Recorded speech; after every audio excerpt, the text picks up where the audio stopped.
Hello students, welcome back for the next part, which is the financial market of the chapter 10. So here we will read about the trading procedure on a stock exchange. Okay, what are the procedures? Firstly, let us know about it. Trading procedure on a stock exchange. First one is the selection of brokers, opening of demat account with depository, placing the order, executing the order. Then the last one is the settlement, on the spot settlement or forward settlement. Let's go. Selection of brokers. What does actually selection of brokers means? The buying and selling of the security can only be done through SEBI registered broker who are member of the stock exchange. Okay, the broker has to be registered by the Security Exchange Board of India, and they member should be of the stock exchange. This is a compulsory process. The brokers can be individual, partnership, firm, or cooperated body. Okay, the broker can be, first one is that an individual can be a broker, individual can be a broker, partnership firm can be a broker, and a corporate body can be also the brokers. So the first step is to select a broker who will buy and sell security on the behalf of the investors of speculators. Okay, so on my behalf, any broker can buy. On my behalf, I will give my name and he will be looking forward to this. Next one is opening a demat account with depository. Let's see what does a demat account mean. Demat Dematerialized account refers to an account which an Indian citizen must open with the depository participant bank or stockbrokers to trade in the list security in the electronic form. Second step in trading procedure is to open a demat account. The securities are held in the electronic form by the depository.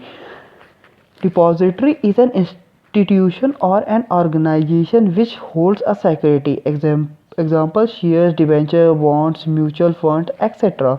Present in India, there are two depositories: NSDL, National Security Depository Limited, and CDSL, Central Depository Service Limited. There is no direct contact between depository and the investors.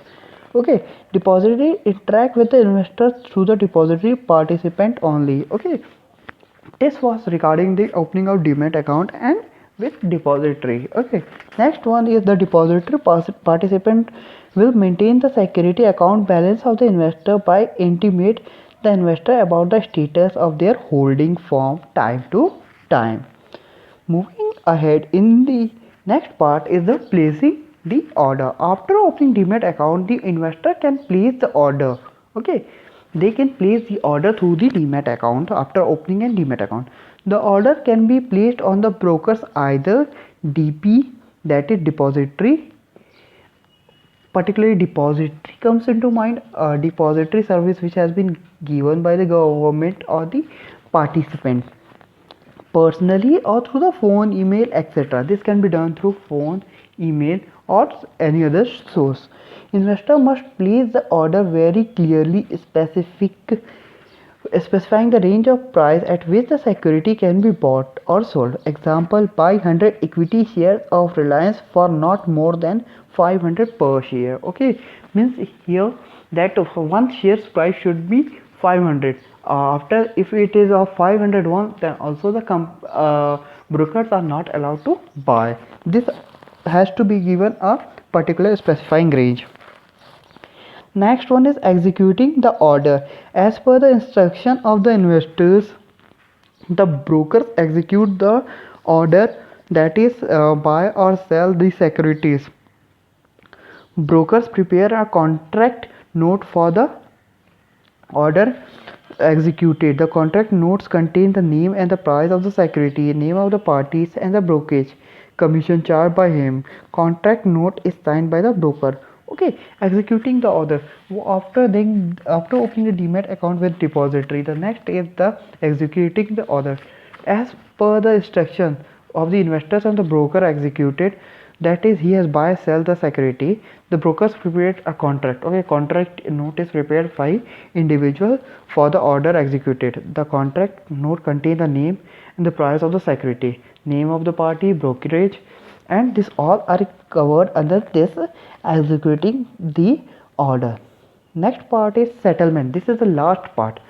This means actual transfer of security. This is the last stage in the trading security done by the brokers on behalf of their client. Means on my behalf the broker is doing if I want to buy a particular set. There can be two types of settlement. First one is on the spot settlement. It means the settlement is done immediately on the spot settlement. Follow T plus 2 rolling settlement, and that means trade taking place on Monday gets settled by Wednesday. Means 2 days are given transaction day and 2 more days are given on a particular thing. Next one is forward settlement. It means settlement will take place on the same future day. It can be T plus 5 or T plus 7, etc. All the trading in the stock exchange take place between 9:55 a.m. and 3:30 p.m. Monday to Friday. Okay, this is a general knowledge which you need to know. Okay, it means forward settlement is a transaction day plus 5 day or transaction day plus 7 days, and the transaction usually takes place or compulsory for every individual is that it should take place from 9:55 a.m. in the morning to 3:30 at the afternoon interval only. So this was the procedure or trading procedure on a stock exchange. Thank you for this chapter.